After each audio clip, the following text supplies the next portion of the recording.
4 прилепски семејства или вкупно 14 мина, од кои што 3 се малолетни деца кои што живееа во така наречените социјални бараки во населбата Варош. Од 5. август годинава се без покрив над главата, поради страшниот пожар кој до темел ги уништи нивните домови. Семејството Мицевски има 3 малолетни деца, од кои што најмалото е старо само 10 месеци. Работи само слободена, сопругата е без работа, бидејќи нема кој да ги чува децата. Сега живеат под кирија, бараа државата подитно да им помогне.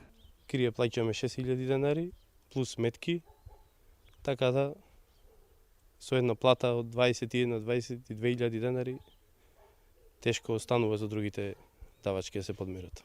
Апелираме до општината и до останатите компании, градежни кои било, да ни изгледат во сусрет, да ни помогнат за повторно да ги изградиме нашите домови, за повторно да влеземе во нив. Сите овие 4 семејства се во слична ситуација. Ангела Китановска живее со незиниот татко кој што е неподвижен и таа вели дека е тешко да се живее под кирија без никаква помош. Досега ниту една државна институција им нема помогнато. Сега апел упатуваат и до новата локална власт во Прилеп. Живеем, јас конкретно со татко инвалид и живеем со една плата и многу е тешко. Комшите ми се со 2 малолетни деца, едното му е на училиште, значи тешко е. Кај сите семејства е многу тешко. Тешко и ни треба некаква помош. Беше ветувано од тековната власт, беше ветувано дека ќе ни се изграда, беше ветено дека ќе ни плата и кирија, ама од тоа ништо не добивме. Само беше ветено.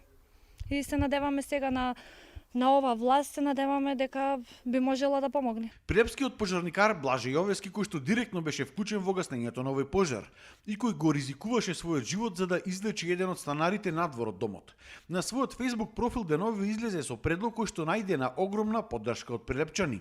А тоа е парите кои што се предвидени за новогодишно украсување и прослави, да се пренаменат за сите семејства во Прилеп, чии домови изгореа изминатава година во пожар. И се надеваме дека ова иницијатива која беше подкрената од мене, дека ќе биде прифатена. Исклучително му треба помош и му треба топол дом за повторно да може да си ги обединат своите семејства, повторно да имаат свој дом, да се солидираме, да помагаме.